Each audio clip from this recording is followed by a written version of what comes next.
Gilda's unsure of many things, but she's always presented as being quite sure of her sexual orientation.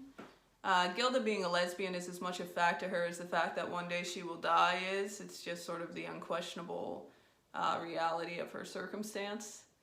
I think sometimes we look at things like being queer in vacuums, and we don't always consider that when you're queer, you might also be anything.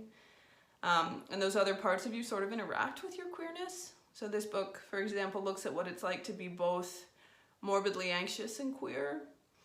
So for example, depressed people often have a hard time with employment. You know, you have to get up in the morning, there's certain times you're supposed to be there, you have certain responsibilities,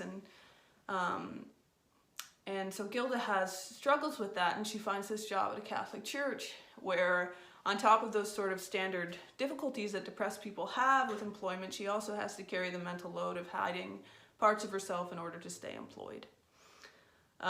When you're queer, it affects more than just your romantic relationships. You know, it affects all of your relationships, and it also affects things like how you see your future and what you want for your life. And I think, you know, if you were to talk to a room full of depressed people, and particularly depressed people who have, you know, suicidal thoughts, and if you were to ask them, you know, what's keeping you here? Most people would answer things related to their relationships with other people or their hopes for the future.